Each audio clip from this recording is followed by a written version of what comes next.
जय श्री राधे। मेरे चैनल पे आपका खूब स्वागत है। आज की वीडियो में फ्रेंड्स हम जानेंगे गुरु पुष्य नक्षत्र में हमें क्या ऐसे छोटे छोटे से उपाय करना चाहिए और गुरु पुष्य नक्षत्र का इतना महत्व क्यों बताया जाता है कि इस दिन इतनी इसकी महत्व क्यों होता है, इसका हमें क्या महत्व होता है ना, तो मैं आपको इस वीडियो में बताऊँगी। फ्रेंड्स, गुरु पुष्य नक्षत्र जो है वो मतलब नक्षत्रों का महाराजा होता है। तो अगर गुरुवार के दिन गुरु पुष्य नक्षत्र पड़े ना, तो आपको ज़रूर से कोई भी ऊर्जा उसकी बढ़ाने के लिए ना, क्योंकि वो पूरे दिन ही गुरुवार के दिन ये शुभ संयोग मिल रहा है, तो आप सुबह से लेके शाम तक ना आप जो है कोई भी पूजा कर रहे हैं, कोई मंत्र जाप कर रहे हैं, आप कोई प्रार्थना भगवान से कर रहे हैं कि मेरा ये कार्य हो जाए ना, तो आप पूरे मन से, भक्ति से और पूरी विश्वास के साथ आप इस कार्य को अगर करते हैं गुरु पुष्य नक्षत्र के दिन, तो इससे कहते हैं कि आपके जो वो काम है ना वो ज़रूर से बनते हैं।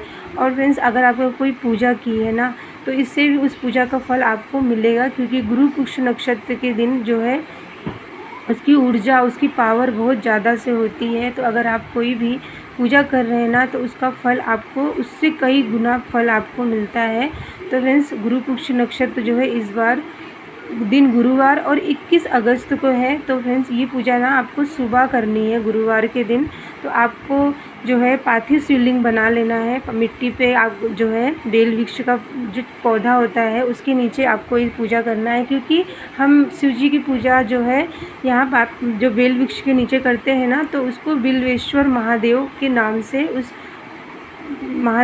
से जाना जाता है। और पार्थिव शिवलिंग का पूजन अगर आप बेल वृक्ष के नीचे कर रहे हैं ना, तो उसकी ऊर्जा बहुत ज़्यादा से होती है। और बेल वृक्ष के नीचे शिव जी ने खुद महालक्ष्मी माता लक्ष्मी जी को वरदान दिया था कि जो भी मेरा पूजा पार्थिव शिवलिंग बना के या फिर कोई भी शिवलिंग रख के वहाँ पे पूजन करता है ना, तो मैं उसके घर में अखंड लक्ष्मी का निवास वहाँ पे हो जाएगा।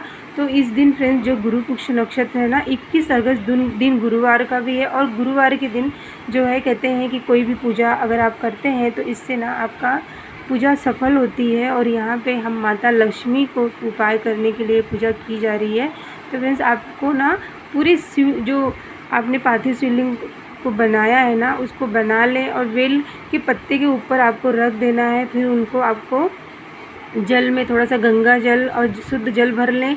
कपूर से उनको आरती करें। कपूर गौरम शिव जी को कहा गया है, तो कपूर मिला हुआ जल शिव जी को अर्पित करें। और फ्रेंड्स, यहाँ पे आप पंचामृत से अलग अलग चीज़ों से अभिषेक कर सकते हैं। उनको आप यहाँ पे जो है सिर्फ दूध से अभिषेक कर सकते हैं, क्योंकि हम इस जो पूजा है ना, ये फ्रेंड्स हमें गुरु पुष्य नक्षत्र में जो है सुबह सवेरे करना है।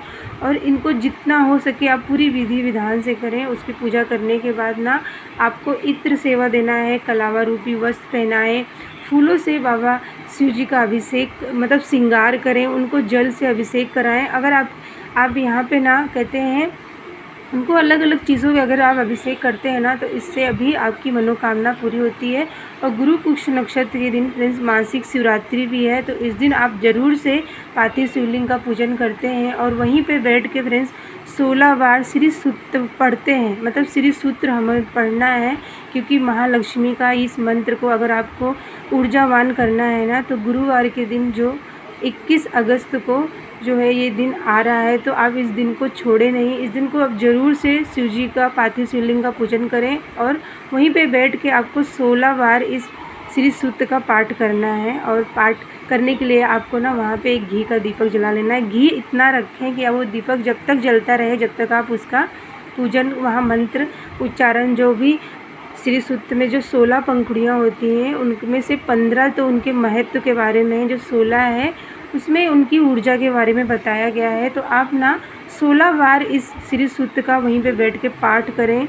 और अपनी पाठ करने के बाद ना फ्रेंड्स आपको वहाँ पे कपूर से शिव जी की आरती उतारना है। इस पूजा को करने से कहते हैं कि अगर आपके घर में घोर दरिद्रता है, अगर आपको धन की परेशानी है ना, वो ख़त्म होती है। आपके जीवन में कहते हैं जो धन रुका हुआ है, ठहरा हुआ है, किसी भी कारणवश के नहीं आ पा रहा है ना, तो आपको इस दिन बेल वृक्ष के नीचे शिवलिंग के पार्थिव शिवलिंग का पूजा करने से कहते हैं बिल्वेश्वर महादेव की पूजा होती है।